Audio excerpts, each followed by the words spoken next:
ing kono dadi gejegan ing wasana Sugriwa rumangsa luput Dewi Tara kunjuk marang Kang Raka Subali kang lenggahi ana Kiskendha nanging saking pakartining julik angkara murka Dasamuka ya Rahwana dipun setani marang Dasamuka sak temah dadi perang sedulur sirnane Subali Sugriwa ingkang lenggahi Kiskendha ngantos titi mangsa sak mangke Narpati Sugriwa wujude Riwanda gengal luhur gagap prakusa nyandang cara narendra temene punika dudu kethek sejati nanging kethek ingkang salah kedaden yoganing pandhita ing Grastina Sang Resi Gotama ingkang kesiku awit rebutan dolanan ingkang Raka Dewi Anjani miwah ingkang Raka Sang Subali mula eling dene eling aja nganti rebutan waris kelayan sedulur mundhak uripmu wujude menungsa nanging jiwane kaya kewan nalika semanten Sang Sugriwa dipun adhep ingkang putra Raden Jayanggada sumawana kethek wulune ijo Patih Jayanila ing wingking Wanara Seta ulese arani Raden Anoman ya Raden Senggana sinambung bala rewanda andher mlabar mangambak-ambak kang samya seba wonten madaning parapatan dereng kepareng medhar sabda mung kandhek ing dada kecagoling ladhi yen to kawijil mangkono pangudas maraning driya ngucap syukur ngersa dalem Gusti awit wis nirmala ruwat saking Bebayapati keslempet ana asem gapit duk nalika jaman rumuhun alwedharing sabda nimbali marang putra lan para kadang sentana kang samya seba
singgah-singgah kala singgah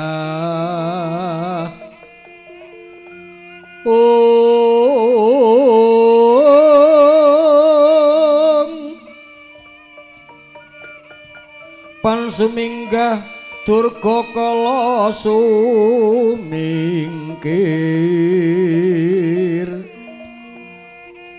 singa sirah singa suku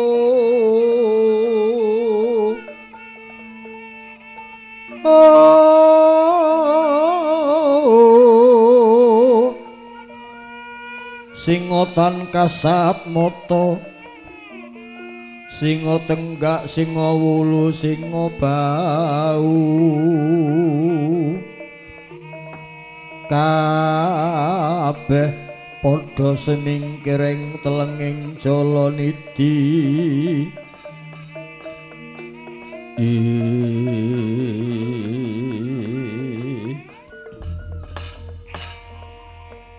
putraku nggir Jayanggoda adoh ndak awit saged saya ndak raketake awit kowe anak sing bakal nyambung sejarahing bapa kulup Jayanggoda Rama sawanipun ingkang putra Jayanggoda mboten kirang prayogi sembah pangabekti kula kunjuk ngandhaping pepodo ya ndak tampa welingipun bapa karo kowe nadan kowe anak ratu kowe putra Nerpati kowe kethek ning golong kethek piyayi kowe kudu sinau tata krama lan kowe kudu sinau ulah raga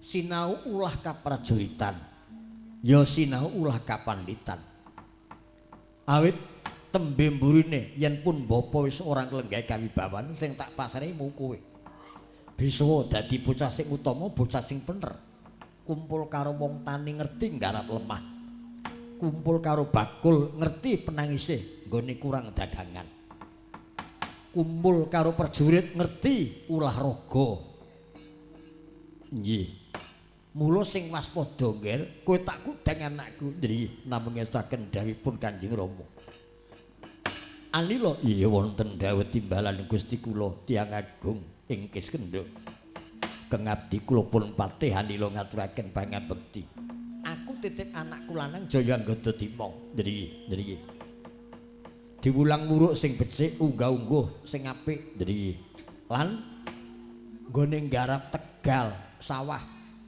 sawah sing entuk oncoraning banyu gunung gamping lemah wadas kowe kudu sing nyambut gawe becik sing nyambut gawe apik sak mangsa-mangsa caos glondong pengareng-areng ana ngersani sinuwun Pancawati kae raja Gustimu raja Gustiku sampun kuwatos kula sampun nglempakaken tanemanipun para mung tani wujud palawija pala kesimpar pala kependhem pala gumantung iya sak mangsa-mangsa dipun kesaken kula dherekaken ngersaken pinten bedhati menapa jagung ingkang alit menapa jagung ingkang ageng sedaya wulu pametu ing Gawangis Kendha langkung sae langkung para mung tani sami nanem semangka nanem melon aduh sinuwun sesembahan kula ya syukur kowe bisa paring patuladan mbok menawa wong tani inggih kurang prabeya kowe matur mengko bakal bedah bondo Kiskendha ngayomi karo sanak tani ingkang manggon ana Karang Pertisan nggih namung alukipun among tani piye ujaring kabar ingkang garap lemah wonten gisik seganten menika jebul wedi mawa wesi menika pasir nanging mawa wesi ingkang ageng paedahipun lan inggil reginipun karena mekaten menika wekdal warsuh wonten ingkang remen tetanen wonten ingkang remen bumi dipun sade kangge pasir besi dusinipun aja melu-melu kuwi dolanan geni dolanan melat pring wulung nek ora kebener kowe engko ndak malah cilaka dhewe iya gandeng aku dadi pengayoman kowe dadi patih kudune sing jejeg sing abang ya diayomi sing kuning ya diayomi aja milik bondo aja milik donya ning milik katenteman milik kerukunan janji padha rukun kena ning nek ora rukun dijaga amih prayogane nggih Anoman wonten dawuh papan ingkang putra pun Anoman ngaturaken pangabekti ya tak tampa nadan kowe anak keponakan ning gandeng kowe isih anyar manggon ana Gawangis Kendha nggih mula kowe sinau karo kanca-kancamu nek pindha ngadhep siji nggone laku dodok carane nyembah njur carane basa inggih aja nganti mirang-mirangake dumeh kowe keponakanku dhewe aku mundak lingsem nggih matur sendika paman kula tansah nderekaken kaliyan Gusti kula Raden Patih Anila iya kejabengnya mengkono Jaya nggoda nriki anila nriki aku rumangsa kepotangan budi karo Prabu Rama nalika jaman aku keslempet ana asem gapit mungsuh karo Kakang Subali nek ora ditulungi sinipun Rama aku wis mati dening Kakang Subali sasat nyambung nyawaku nyambung uripku nriki krana mengkono dina ngarep iki ayo padha tata-tata ngumpulna wulu pametu pala kesimpar pala kependhem pala gumantung pirang-pirang pedhati digeret nganggo gerobak digeret nganggo jaran milih jaran sing apik sing rusa awit munggah gunung dilakoni 7 dina durung tekan negara Pancawati iya menika sampun kula cepakaken kanthi benjang menapa bidalipun mengkono nriki anggota nggih kula nderek Rama kepingin swita dhateng Prabu Rama kepingin ngertos dhateng ratu wonten gari Pancawati kowe kudu pancen melu awit kowe putraku nriki Anoman wonten dawuh kowe tunggu Gwangkis Kendha awit kabeh padha tindak kowe nunggoni negara Gwangkis Kendha bot repote kowe sing tanggung jawab aduh Paman Sugriwa mugi wonten lilanipun kula badhe tumut nderek lho arep melu nggih kula kepengin ngertos negari kula kepengin ngertos ratu Paman kula nderek Kakang Anoman apa Dimas aja melu kowe mirang-mirangake nek melu awit kethek uta-utu urung ngerti sopan santun urung ngerti unggah-ungguh neng kono ndak mirang-mirangake karo Kanjeng Rama kowe tunggu wae tunggu ora Dimas aku tak nderek aja melu nderek aja kuwatir nek kowe ora melu Kakang Anoman mengko tak tukokno HP ya ning aja melu mboten kula kedah nderek Paman kula nderek lho kowe kudu melu inggih anggota nggih yen panjen kedah nderek nanging kinten-kinten mangke menapa mboten mirangaken Kanjeng Rama wis ora dadi ngopo wong kae sing kakangmu dhewe ya widhep-widhep sinau dipunideni iya kenging Kakang Anoman tumut ning kula janji piye gandeng menika magangan anyar Kakang Anoman kedah geret gerobak ingkang ingsi wulu pametu bumi mboten kenging nggone mangkat kok limbean kudu geret gerobak nggih mboten perlu ngangge jaran ning jarane Kakang Anoman kantun sagah menapa mboten piye Anoman kowe kena nderek ning nggo latihan kuat kowe kudu geret gerobak ingkang isi pametu bumi Kis Kendha nggih mboten ketang geret gerobak kula lampahi waton kula saged dumugi negari Pancawati kowe saguh inggih sagah nah janji lho janji nek nganti Kakang Anoman ora kuat kowe kudu bali dalan aja bacut iya Dimas aku tak nderek sikra-sikra permana kanca anggrekit nawang sesangka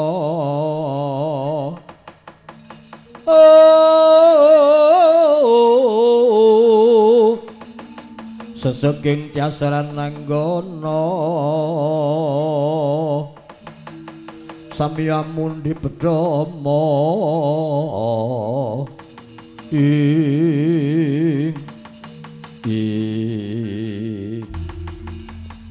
peteng sambung ngobor wengi calok nang ya padha dandan jenenge anila nggih kowe sing dadi pengarep karo anggota gerobake 40 jarane cepakno wulu pametu digawa pasok ning kraton Pancawati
bidal kumuru saking Kiskendra kung ingkang bala prakusa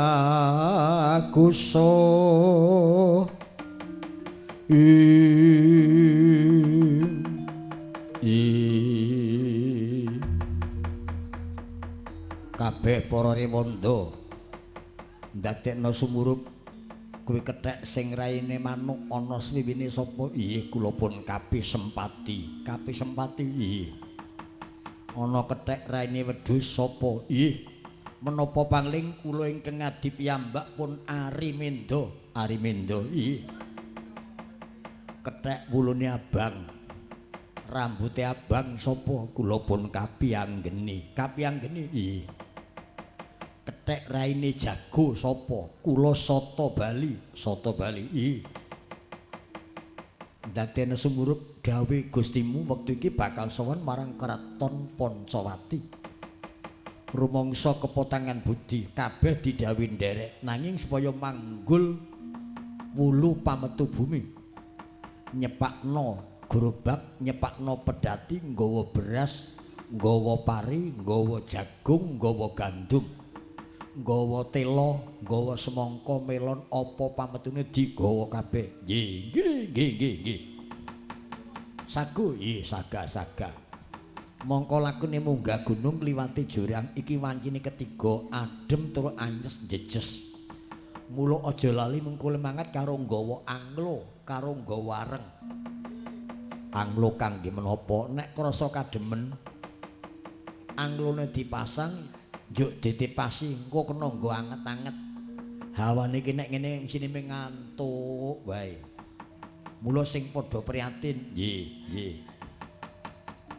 Upama ana pangan lianduk pangan ya sing adil. Aja nganti sing pinggir mangan kok sing tengah ora komanan. Biasane sok ngono kuwi. Mangsa bodho ngarep kadhe mburi wis entuk. Dadi pangan ya sing adil, nyambut gawe ya sing adil, ngrekoso ya bareng. Sagu, nggih saga. Pamanan nila kula nggih Jayanggoda. Namung usul kula setunggal, mumpung dereng klajeng. Nggih. Kakang Anoman, apa Dimas Anggoda? Nek kena tak kandhani kowe aja melu. Awit adoh saka kene nganti Kraton Pancawati mengko mundhak ora kuat. Ora dadi ngopo Dimas? Kancane pirang-pirang. Aku melu. Upama, iya, melu liyane dibayar ning nek kowe ora dibayar piye? Ora dibayar ya ora apa-apa paton aku entuk mangan. Kancane mangan milu mangan, ngombe milu ngombe. Ning temen, iya, engko gelendengan. Kancane dibayar 200 keming dibayar 40 engko geldengan. Ora, aku trima. Nah, janji lho. Iya. Sing ping pindhone aja lali kowe kudu dadi jaran. Nggeret gerobak, nggeret pedati ing sine woh-wohan lan pametu bumi. Sagu. Ora kena gentenan. Ora kena gantian. Kudu kowe sing tanggung jawab. Mesaken sanget nggih. Wong kancane pirang-pirang. Sanipun menika ora ingkang raka piyambak sedulur tuwa. Mboten dados ngono. Mboten. Awit idep-idep nggih pengajaran. Sagu? Ya sagu. Nek sagu toto-toto, kethek Pancawati. Cepakno kreta, cepakno gerobak. Kakang Anoman sing kon geret gerobake. Nggih. Nek kowe sing nggawa sandangan, nggawa salin, nggawa rangsel ya didekekno gerobake Kakang Anoman. Sisan gawe. Wah mesaken sanget nggih.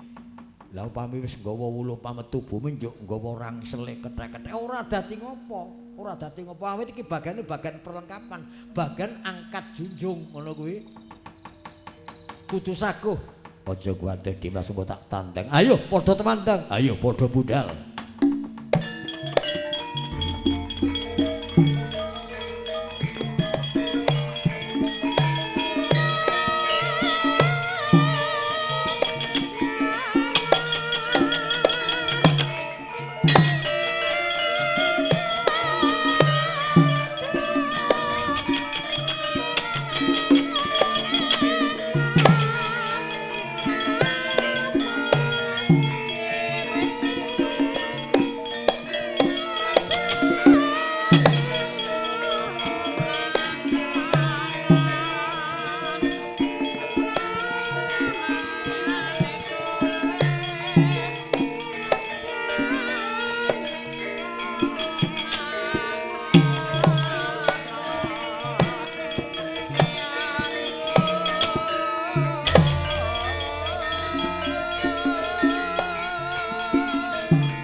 Wanara Pracandha Seta cecek rawuh kapimendo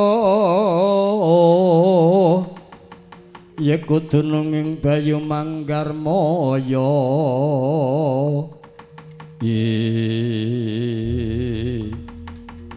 mangkono lakuning Rewanda saking Gwangkis Kendha nderek marang ingkang sinuwun Prabu Sugriwa bidhal wonten Gari Pancawati grobake pirang-pirang ing siwoh-wohan ing siwulu pametu bumi Cinarita Anoman kena nderek kudu nggeret gerobak ing sine sandangane kethek-kethek lan ing sine wulu pametu bumi mongko munggah gunung nabrak watu Wadasuri mangkono tembunge Anoman duh Gusti paring ana kuwat aku liyane padha limbean aku malah kon nggeret gerobak kaya ngene. Iya. Wis ora dadi ngopo tak lakonane bot-bote kepengin weruh ratu. Bot-bote kepengin ketemu karo Prabu Bathara Rama. Iya. Iya, paring ana kuwat, aku paring ana kuwat. Aduh mesake banget anggeni. Apa, Kang?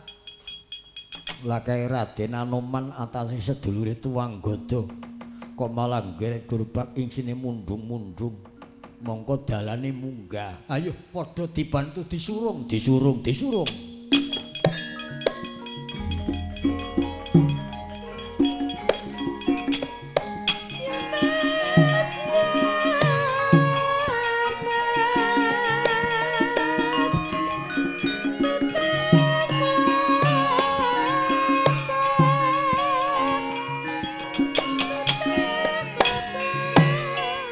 sampun kuwatos Raden kula bantu ya disurung yo nah wong dalane munggah kok mesake banget nah rak ngenteng-ngenteng pegawean tepak ngawak melek nek nyambi mangan ki rak melek nek ora nyambi mangan mesti ora iso melek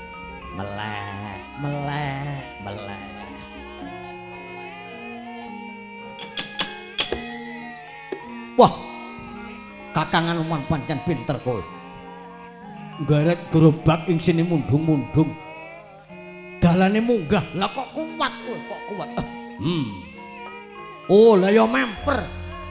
Ana sing nyurung rodane. Kethek. Aja disurung, aja dibantu kowe.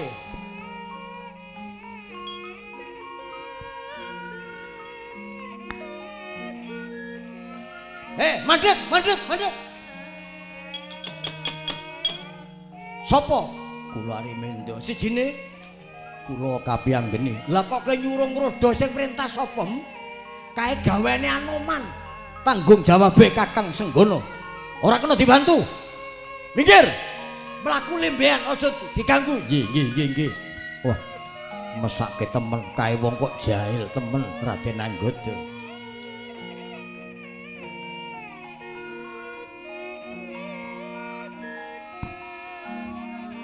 Ayo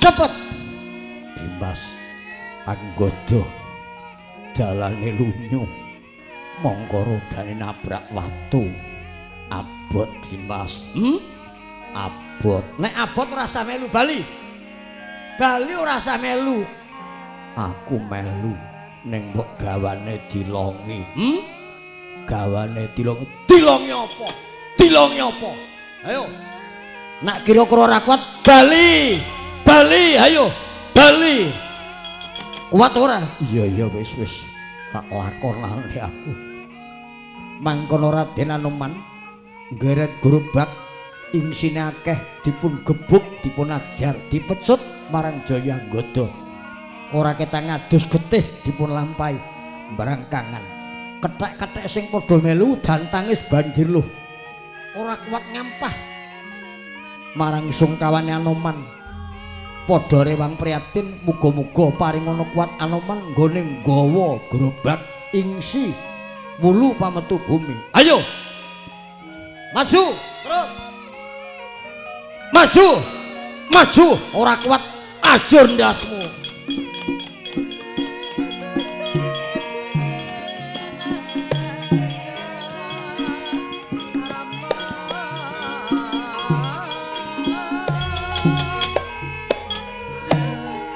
Aduh Raden, Raden Anggota kok kasar temen karo sedulur.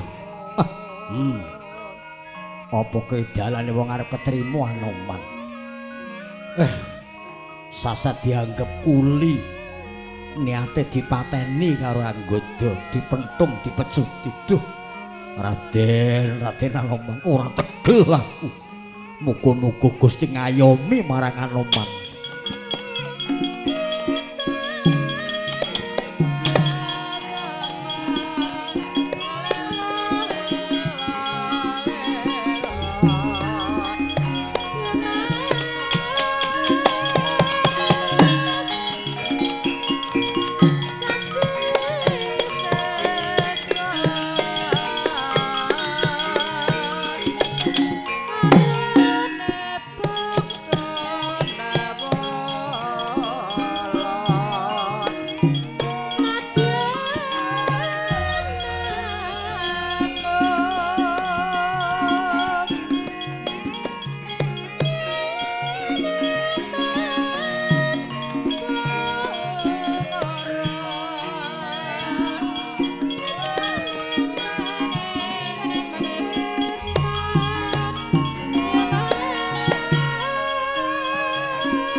Kayon-kayon katiuping angin.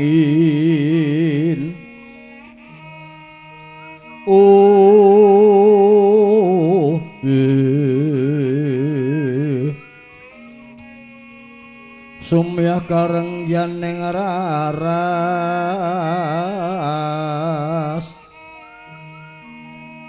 Samirana awur kelawan riris.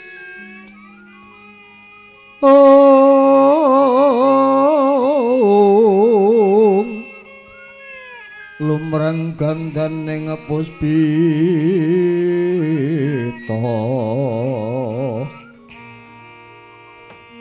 santik jawara ambrengeng liris waraning madu bronto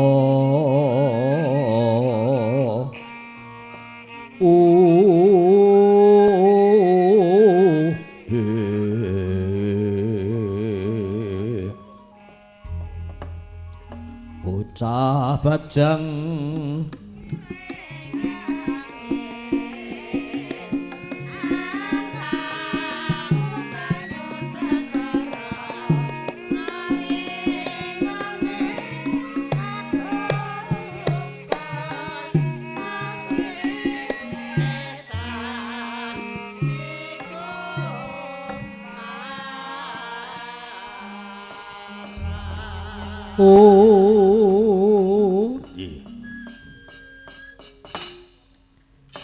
mongkono lakune prajurit Riwanda saking negari Kiskendha njujuk wonten negari Pancawati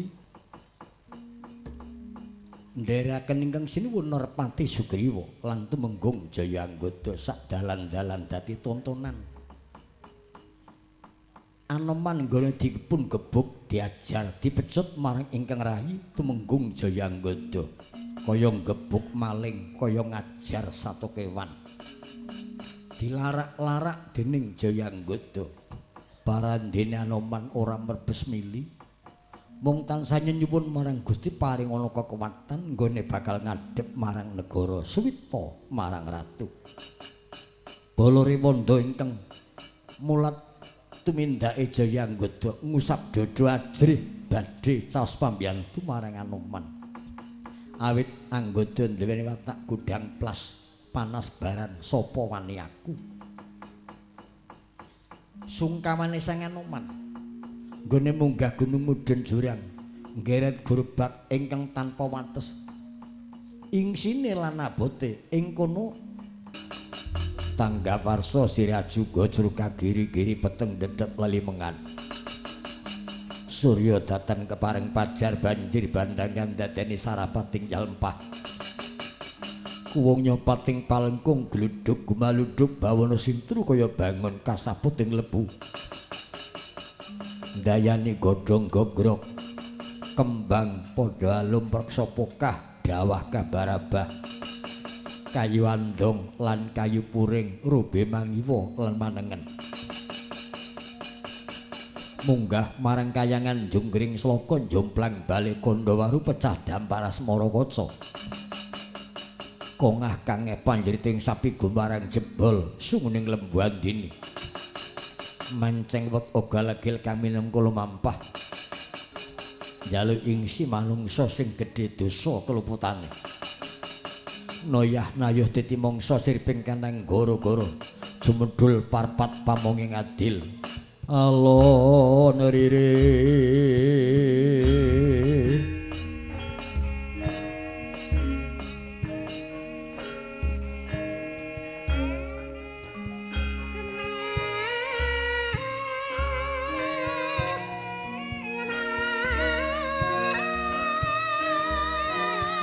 dedep dedem prabawaning ratri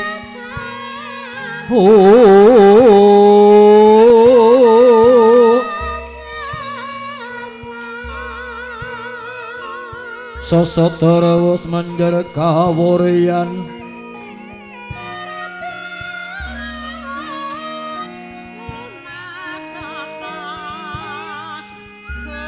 tan kuciwa memanisi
gawe patang bengi prihatin iki. Lakone Ramayana terus-terusan. Saiki njuk sesuk tanggal 9 ning gone besan iki ya dijaluki Ramayana. Nek ora ganti, monggo sesuk ngersake banjaran Dasamuka lahir nganti mati. Wah, janis ora saguh rumangsa wong tuwa saguh meneng-meneng iki ya lenggawa abot temenan ora ming sekintal ning iso sak ton. Ning ora apa-apa. Utamane aku nderek mangayi bagya hajate sedulurku Nom. Panjenengane Mas Dono nggone wis netepi jejibane wong tuwa mala karamake kang putra-putri. Muga-muga pinaringana ayem, tentrem, adem, guyub, rukun. Ora ming donya ning tekan delahan. Pinaringana murah rejeki enggal diparingi momongan. Kakung utawa putri padha bocah sing soleh lan soleha. Bekti karo wong tuane, bekti karo agamane, bekti karo bangsane. Ya maneman bintang tamune. Wit sore iki swara kok kaya gluduk piyayi putri kabeh diuntal namung sak Kebumen, sak Purworejo, sak Ngayogja. Mutiara yang terpendam ning ya ora ming mbake dhewe, adike iki ya adike suarane apik ning mbuh nyinjen iso apa ora. Aku krungu milu kuliah ning Solo golek S1. Muga-muga pinaringana ketrima, pinaringana cukup, pinaringa kasembatan kang jinedya. Syukur bisa napak tilas kaya Mbak Yune. Kena nggo rambatan sak ora-orane wis ana cagre dadi adike mingkari nderek karo yayune wae. Wancine bengi penake larase slendro nggih Mbak Eka nggih. Nek dandang gula Semarangan pripun? Nggih. Dandang gula Semarangan. Napa? Sinomlo gondang. Ana sing njaluki Mbak Eka. Lah ngene ngenyang jarike Dewi 700.000. Sak isine, Pak. Bajare Pak bojone Jakarta ngono. Ya coba sekeno. Apa aku tak manut jajan sing saka Solo. Nembangon nduk sing kira-kira kancane ora iso.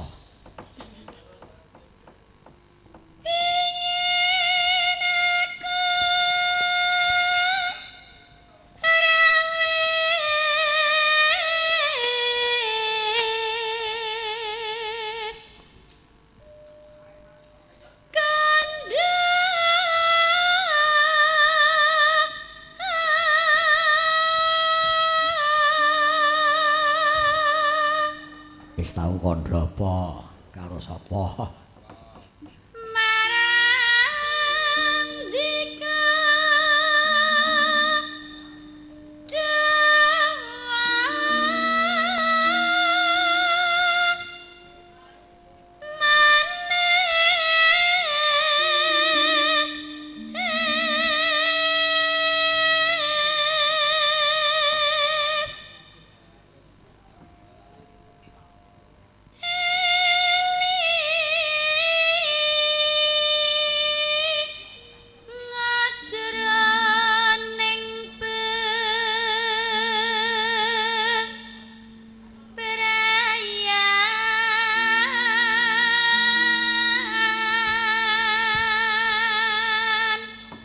Upama ora kontal nang Solo rak trima ming nuthuk mlinjo.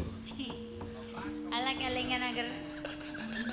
Upama duwe kepinteran iki ya ming lumayan ora iso kaya ngene iki. Nggih. Dateng mriko nggih kancane kathah dados pengalamane kathah. Alhamdulillah sing jenenge jeglok ning jurang nggih sering. Heeh. Al Hari Badra niku innalillahi. Kebak panggung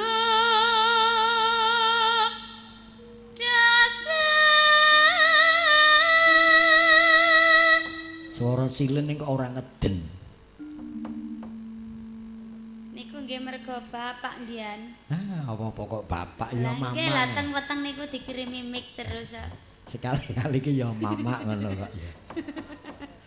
Apalane kok mik komandan sesuk mulih ora diterke bapakmu. Mboten niku ngeten kula niku kali Pak Ejan. Nek kapan niku ora disenwani entek-entekan niku. Lah kula nggih genten nyenani, Pak. Aja wani ro anak to, Pak. Bener. Lah kok iso? Lho lah sing arep mendem jero mikul dhuwur wong tuwa ki sapa nek ora anak? Bener. Lah iya to. Lah ya mulane aja wani-wani ro anak. Pancen bener, Nduk. Anak bisa kesiku karo wong tuwa bisa kesiku karo anak. No. Anak kesiku wong tuwa ki anak sing mane karo wong tuwa ora sopan. Nggih. Ora ngajeni, ngremehke. Wong tuwa kesiku karo anak ki wong tuwa sing ora ngurmat karo anak. Nggih. Mau bapakmu ki ya mbandani. Nggih. Kowe kuliah ya golek dhewe. Nggih, lah mulane niku. Angger mboten sing kula mboten mendem jero mikul dhuwur niku sapa neh. Nah, Lah ya anake golek duit dhewe malah pake nendi-nendi. bapakmu ya pengalaman kok semunggah gunung, golek kewan, kampret. Entuk kampret terus diwadahi piti. Jaring atang salane golek jaring. Kepanggo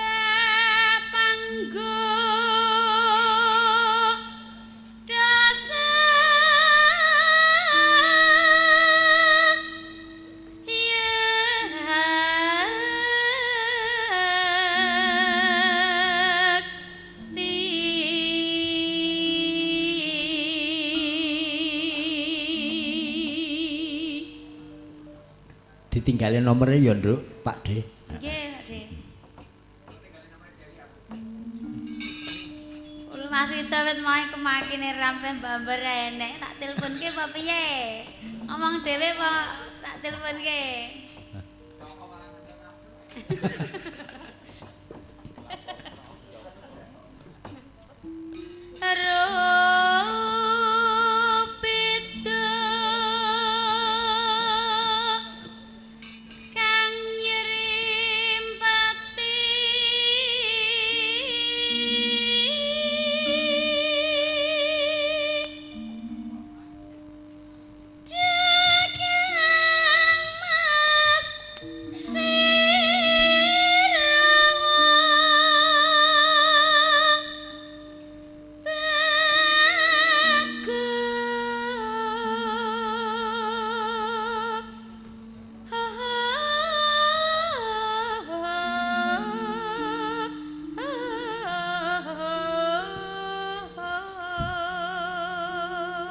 Burung wancine metu kok metu reng.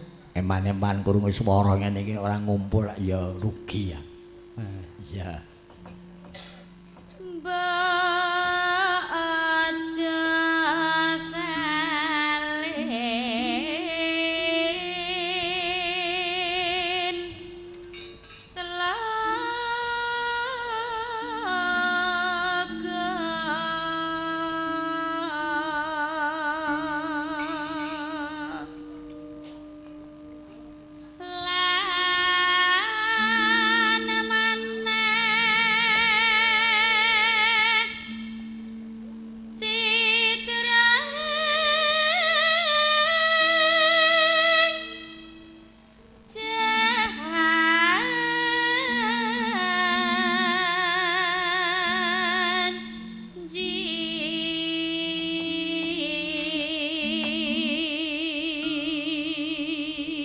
Sing nyoting ya ora adil, gak ora adil sing disoting menggon sinden wong nggon yoga sing ngantuk.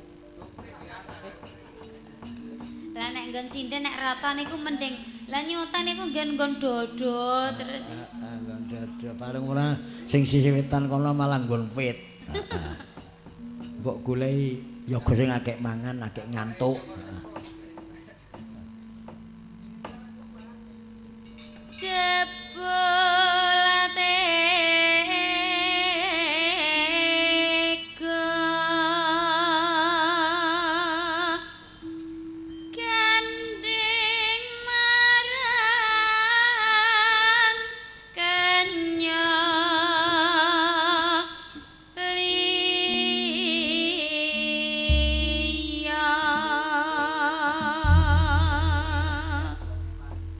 keneng pamundhut, Nduk. Nggih. Gara-garane dugi jam 3 mawon mau niki ajeng bablas ragen. Ngono kok pamundhut iki ya SMS. Dadi lagune engko lagune bablas ragen. Heeh.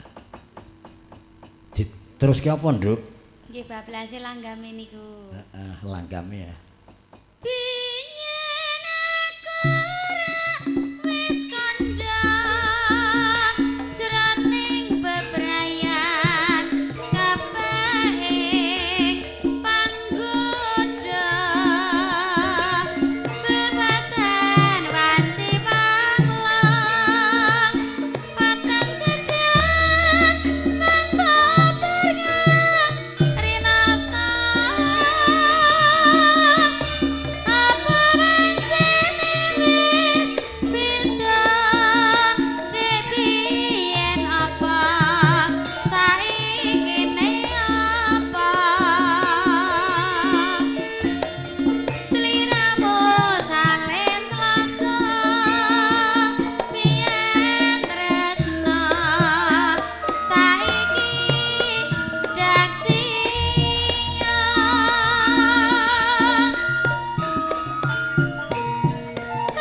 begas baca bingung temlawang satemah anjentrong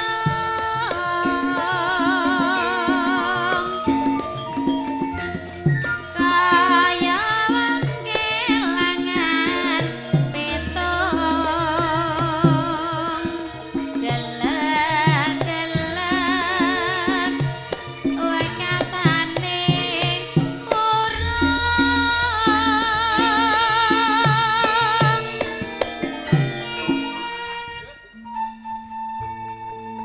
Sinden kok nuntun gamelan. Jenenge lagu apa, Nduk? panggodaning katresnan Panggodaning katresnan. Nggih, Mesti wis tau lakon iki mesti ya. nggih sing jenenge wong urip niku nggih lika-likune enten mawon Ya. niku sing ngripta Pak Dalang Tengkleng Oh, King Pak Boyolali. Tengkleng. Heeh, iya. Tak suwun marang sliramu aja lali janji prasetyaku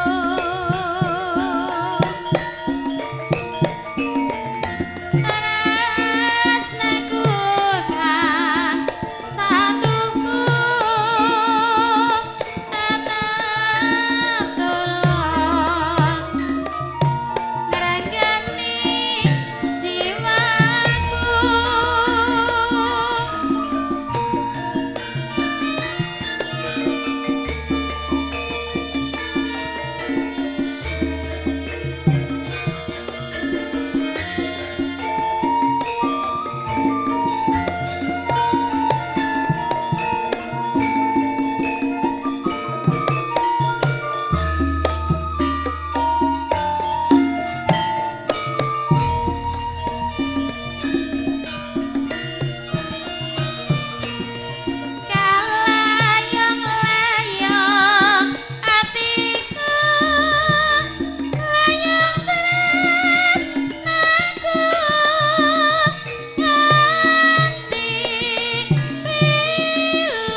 Meleng temenan.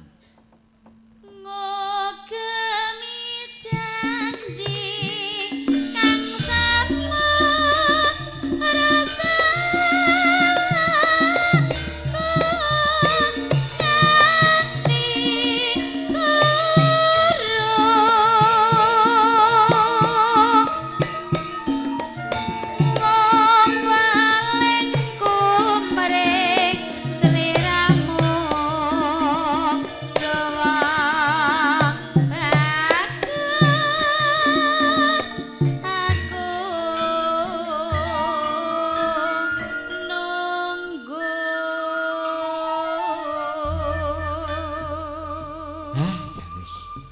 Sawengi iki mbok mat-matan ngene seneng ya truk ngrungokke. Adiluhunge budayane dhewe. Ora kalah karo kabudayan manca. Ning ya gumantung cak-cakane karo penggarape ning, karo penggarape. Ning arep ngene iki nek urung ana Bagong iki rasane kok ora marem.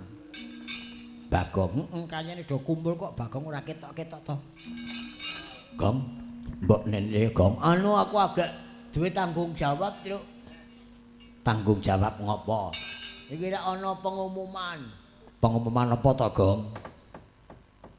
Permadane Kebumen iki dianake pawiyatan pasinaon pedalangan. Mbok menawa sedulur Rawa Singayudan Wiramatan Nambangan lan sing rawuh wengi iki kepengin sinau dalang ki pawiyatane ning Kebumen. Manggone ning ndi? Lendatan ning sapa? Ning nggonku iso lendaftar. Biayane pira? Biayane 500.000, uang muka 200, sing 300 dicicil setengah tahun. Uang muka 200 kontan, sing 300 setengah tahun dikontan kena dicicil kena. Weh. Kuwi ning kono besok sinau dalang ya belajar dalang. Mongko le sekolah seminggu ping pindho, saben Senin karo saben Jumat jam 2 awan. Jam 2 awan. Monggo le sekolah reng kuwi dikeki wedang karo nyamikan. Coba pilihan ndak ora murah ngono kuwi. 500.000. Coba sekolah STM pira? Bayare uang gedung, uang pangkal. Uang bulanan. Iku ora nganggo uang apa-apa, pokoke 500 jren wis iso dalang ngono kuwi. 500. Tamat STM pengangguran, SMA isih nganggur. Coba monggo iso dadi dalang sewengi iso turah 5 juta ku dalang lokal. Nek dalang terkenal kaya Plus turah pira? 50 juta. Kaya Pak Mantos 20 juta turane. Kaya Mas Anom 70 juta. Ya ora. Waduh, sesuk anakku tak kon sinau dalang ah. Men entuk 5 juta sewengi. Ora sakakeh. Sewulan kanggo ping 4 entuk 20 juta. Wah iya rek. Heeh. Ning nek payu. Terus nek ora payu kebaca tuku gamelan, wayang mongko regane 250 300 juta, keler-keler. Bareng mayang rugi tombok ngono kuwi. Ayo milih sing payu alah temen sedulure wayangan kon nanggap awake dhewe ngono kuwi. Ning temenan Gong kuwi temenan. Aku wis nampa murid loro. Murid loro, sapa? Sing siji Sihong. Sing siji jenenge Eko Nur Hidayat. Eko Nur Hidayat bocah ngendi? Bocah Banjur Pasar, putune Mbah Hatemo, tukang cepit. Bocah kuwi tamatan STM. STM Ma'arif. Jurusane apa? Jurusane Wadas Lintang. Tegese STM jurusan apa? Jurusan robot gawe bom. Ngono. Kelakon dibom mecotot kowe. Besok dhewe dadi dalang, wah wis terkenal tekan ndi ora. Bocah tajem iso gawe wayang, iso natah wayang, iso ngecat wayang mau teko nggonku. Weh. Nicil ayem. Mengkari tuku wayang sing urung. Iki perlu karo Eka Sinden. Eka piye? Bapakmu kon milu kursus dalang. Kandhane Pak En niku nggih ngecat wayang nggih saged, natah wayang nggih saged, ngedol wayang nggih saged. Ning sing penting bapakmu kon milu belajar dalang 500. Mboten. Lho kok mboten kepiye? Nggih ndak teng telecek. Lah. Oh. Kuwi tak sawer ndak ting telecek. Utange maksude. Lah iya ning lak ngene to. Sing jeneng bocah. Nggih. Kuwi anake biyung karo bapak. Nggih. Iya to? Nggih. Heeh. Ndok. Ndok. Metune saka ngendi? Silit Masa ndok kok metune saka sikil? anu kancane. Iya. Ya gemantung babone lho, Nduk. Nek babone apik, kuwi metune ndok. Nggih. Ning nek babone metune mbelek. Kowe iki kegolong ndok ngono. Heeh, dudu mbelek. Mbelek nggih sok-sok gitu mbelek. Iya, heeh. Ning temenan iki Gong, temenan kuwi lho Reng. Mula dianake pendaftaran sinau dalang rawa akeh seniman-seniman sing apik bakate terpendam. Heeh, iya. Sok tak ngabari bocah-bocah kene karo ki weteng. Pokoke aku anggen dalang kabar kudu do milu daftar. Heeh, iya. Iki mau lagune Mbak Eka Wianti. Sing siji urung Mbak Dewi ndak nganti ngantuk. Heeh. Sing endi? Sing kuwi Mbak Dewi. Oh, sing pinggir dhewe to. Dadi nek pinggir dhewe ke Mbak Nastiti kecamatan.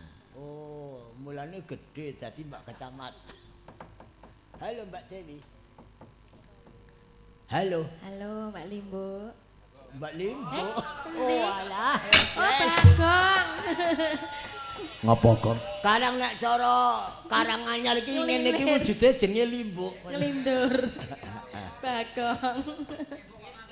Nek aku ngomong halo len terus ora mung halo. Halo Bandung, ibu kota periangan. Ya. Iki nek neng kene biayane piro, Nduk Dewi? Mboten ngangge biaya niku. Lho tenane Swidak setengah. Ata kaijok ngono lho. Swidak setengah niku. Ya. Ya kono milih lagu apa sak senengmu sing kira-kira kanca kene ora iso dadi nek ora iso kowe nembang dhewe joget Nek dhewe. kanca-kanca wonten iso kula nggih berarti ya mboten iso. Iya. Apa Mbak Dewi? Ape sinden iki ya ngono siji ulat, loro jagong, telu swara, ping papat kepinteran, sing ping 5 geleman. Nah, ping 5 niku sing ra cocok aku. Lho, geleman ki geleman sinau, kulak wetan, kulak kulon, kulak ngaten. ngalor, kae sapa Tak kira kok. dikulaki ngono. Tak kira kaya kancane kae. Kok le geleman njur asosiasine iki mesti bagian nggon begitu.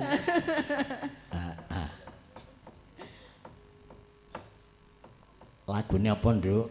Nggih. Kono selindri apa pelok? Nek perlu kowe rembugan karo sing gender iki guru sinden. Oh, ngaten. Heeh. Ning dheweke meletakkan jabatan lebar kanggo ning Kalimantan terus dadi peternakan ngingu tekek. Oh, Asmane Mas Slamet. Wis Pak ngingu Slamet. tekek papat dadi kondange ngen sinten Pak Slamet tekek. oh Pak Slamet tekek. Niki nyidam sari mawon nggih. Nyidam sari ya. Ah ya dibawani ya, Nduk. Dibawani. Mas Dipo. Ayo Mas Dipo. Angger ngene iki aku yang lirik ke sampean kok. Heeh. Mas Wido. Ayo Mas. Mau sawan wis ngrungokne jek kurang terima. Saiki gak dipindeng gara-gara mbok saut jarikku ki mau kadem ora dipindeng saiki. Ayo. Piye? Ayo. Tanggung jawab sampean saiki ayo Kendang. Ayo. Mikir candak cek. Ayo cek. Gandul-gandul nomere HP. Sesuk ning nganti takon bopo.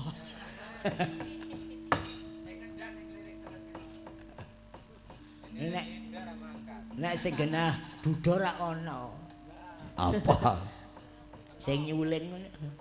Sing nyuling. Sing nyuling karo sing gambang. Lah ndi ta? Lah kok pring Gading Boyolali? Kabotan Pring. Oh, alah. Jebul sing nyuling kabotan Pring. kabotan bola-bali. Lah nggih. Matur nuwun wis entuk dagangan. Ayo Mas Vito.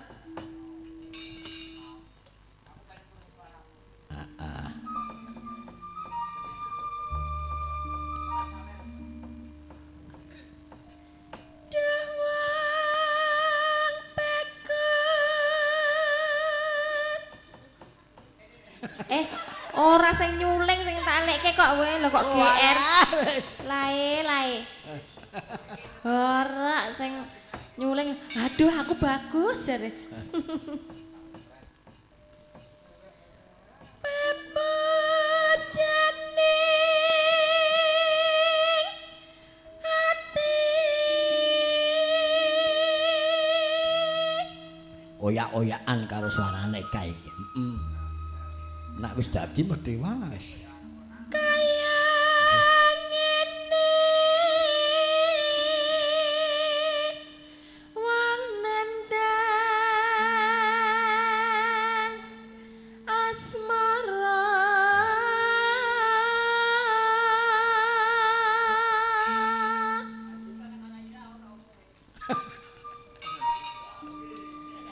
Yoga ya telaten.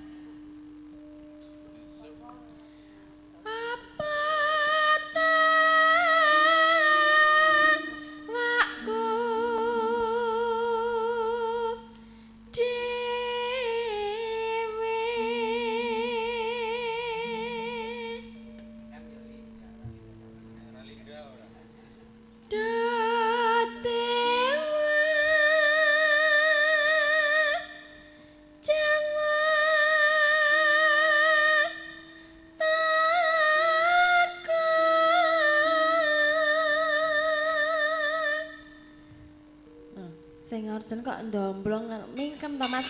Nganti iki dialapi sik kuwi. Wis pokoke iki sing orjen ya digarap, sing endang digarap.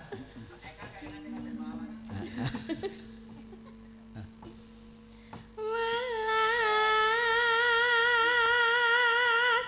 sana mring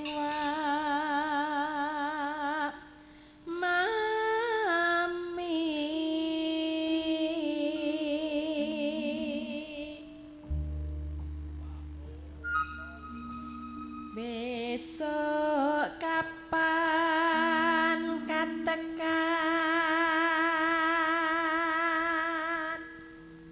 jejet lan wong bagus